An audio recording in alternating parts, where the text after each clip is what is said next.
Olá, meu nome é Ricardo, sou aluno do Bacharelado em Matemática da UFSC e nesta apresentação para o Seminário de Iniciação Científica e Tecnológica vou falar sobre meu tema de estudo, a integral fracionária. Este trabalho foi orientado pelo professor Paulo Mendes de Carvalho Neto e fomentado pelo CNPq, como a Bolsa de Iniciação Científica. Começamos com o operador g, definido na equação 1. Claramente, se fixarmos uma função f integrável, g de f é uma função absolutamente contínua.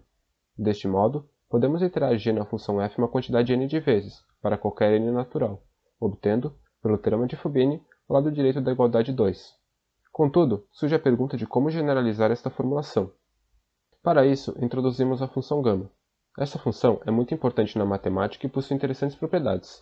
Dentre elas, citamos que γ de n é n-1 fatorial, para qualquer n natural, e γ de z vezes z é igual a γ de z mais 1, para qualquer z que não for um polo. Portanto, para um alfa positivo para uma função f integrável, definimos a integral fracionária de ordem alfa de f como na equação 4. Note que a integral fracionária de uma função integrável é, pelo teorema de Fubini, também integrável.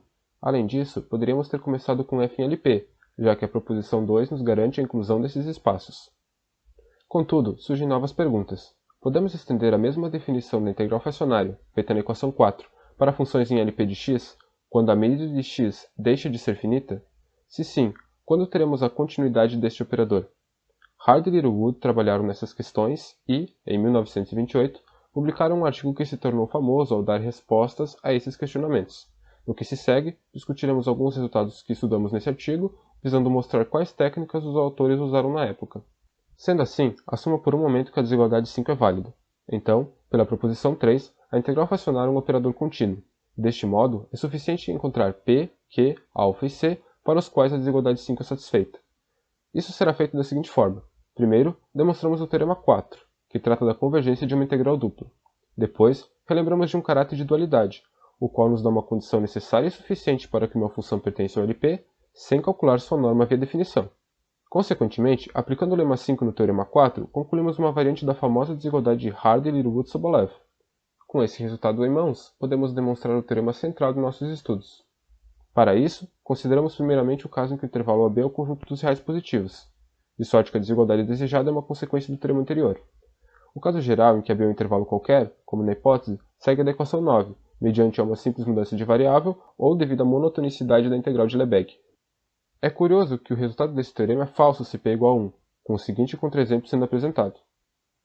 Os autores enunciaram uma generalização do teorema 4, como se segue. Modificando o denominador do integrando, por meio de uma multiplicação de funções pesos, existe uma constante que satisfaz a desigualdade 10. Aqui, podemos ainda ter S como expoente conjugado de R, e a constante é dita ótima, pois, nesse caso, ela é a menor constante possível que satisfaz a desigualdade 10. Neste momento, algumas observações são importantes.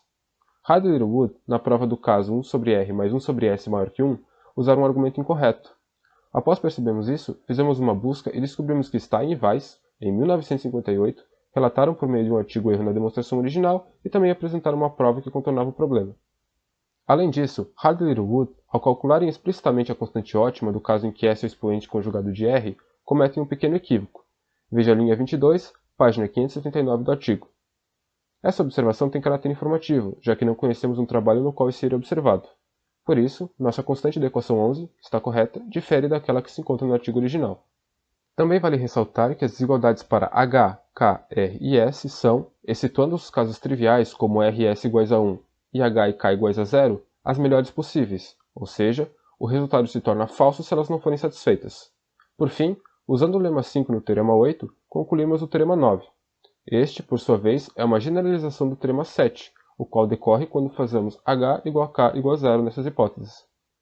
Entre as referências, citamos dois livros de análise, o de análise real do Folland e o de análise funcional do Stein e Shakab. Estes nos deram um aporte para um estudo dos artigos já citados de Hardy e Wood e de Stein e Weiss.